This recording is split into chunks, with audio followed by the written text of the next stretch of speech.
اچھا، اگر آپ کو ٹنڈے بالکل نہیں پسند بلکہ آپ کو ٹنڈے زہر لگتے ہیں اور آپ نے اصولی فیصلہ کر لیا ہے کہ اب نہ تو کبھی آپ نے ٹنڈے کھانے ہیں اور نہ ہی ان کی شکل دیکھنی ہے، تو یہ کوئی بڑی بات نہیں، بات سمجھ میں آتی ہے۔ لیکن اگر آپ ٹنڈے پکا کے بیٹھ جائیں باوجود اس کے کہ آپ پہلے سے جانتے ہیں کہ آپ کو ٹنڈے نہیں پسند اور آپ نے ٹنڈے نہیں کھانے، تو پھر آپ کی ذہنی حالت پر شک ہی کیا جا سکتا ہے، اس کے علاوہ کچھ کیا نہیں جا سکتا۔ جب آپ رائٹ سائزنگ کمیٹی بناتے ہیں یہ کہہ کر کہ ہم اپنے اداروں میں لوگوں کے زیادہ ہونے سے، اخراجات کے زیادہ ہونے سے تنگ ہیں اور ہم یہ چاہتے ہیں کہ ہمارے جو ادارے ہیں سرکاری وہ لاس میں جا رہے ہیں، اس کی بجائے وہ پروفٹ میں جائیں، اور جو ان کے اندر جو انرجی آڈٹ ہو جائے، ان کے اندر جو بد انتظامی ہے جس کی وجہ سے وہ ادارے نفع بخش ہونے کی بجائے نقصان دہ ادارے بنے ہوئے ہیں، سفید ہاتھی بنے ہوئے ہیں، تو ہم یہ چاہتے ہیں کہ ہم ان میں سے غیر ضروری لوگوں کو نکال دیں، ان کے غیر ضروری اخراجات کم کر دیں، تاکہ وہ ادارے جتنا کماتے ہیں اتنا ہی بس ان کا خرچ بھی ہو، یا کم کو دو چار پیسے زیادہ کما لیں، مگر سرکار کو انہیں ہر مہینے ہر سال اپنی کوئی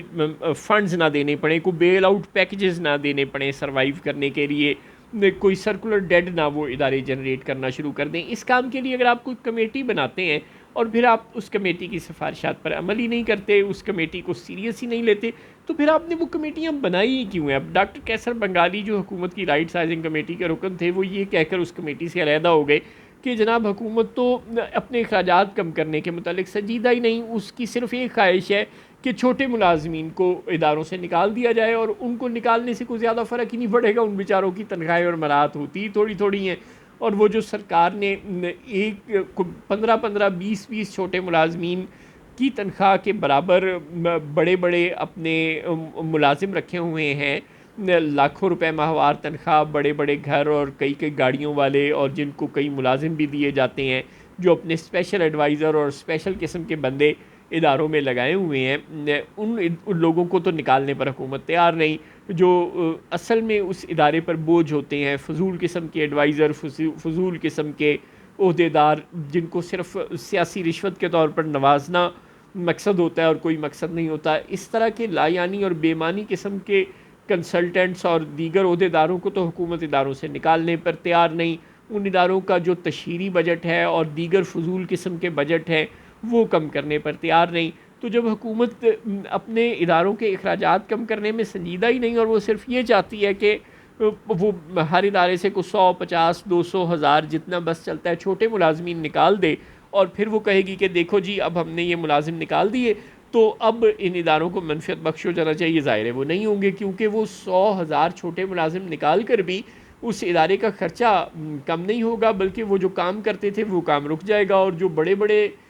تنخواہ لینے والے ہاتھی قسم کے لوگ آپ نے ان اداروں میں رکھے ہوئے ہیں، جو کرتے کراتے بھی کچھ نہیں، جن کو نکالنے سے ادارے پر فرق بھی کوئی نہیں پڑے گا، اور جن کے ہونے سے بھی ادارے کو کوئی فرق نہیں پڑ رہا، ان کو آپ نکالنے پر تیار نہیں ہیں، اور جو اسی طرح کے فضول اخراجات ہیں آپ کے اداروں کے وہ بھی آپ کم کرنے پر تیار نہیں ہیں، تو پھر آپ ایسی کمیٹیاں بناتے ہی کیوں ہیں؟ کیا یہ کمیٹیاں بھی صرف اس لیے بناتے ہیں تاکہ بجائے سرکار کا خرچہ کم ہونے کے مزید بڑھ سکے؟ سبحان اللہ!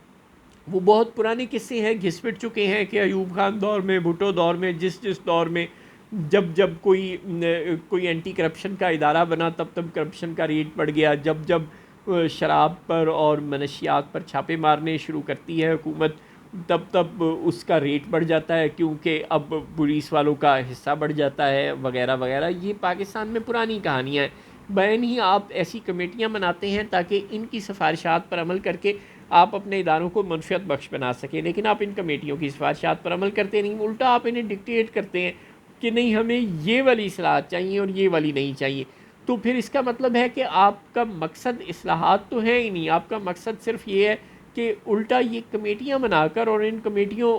کا خرچہ بھی سرکار کے کھاتے میں ڈال دیا جائے، یعنی بجائے کوئی رائٹ سائزنگ کرنے کے، بجائے اداروں کو منفیت بخش بنانے کے، الٹا ایک اور کمیٹی بنا کر قومی خزانے پر اور بوجھ ڈال دیا جائے۔ تو سلام ہے آپ کی فراست کو۔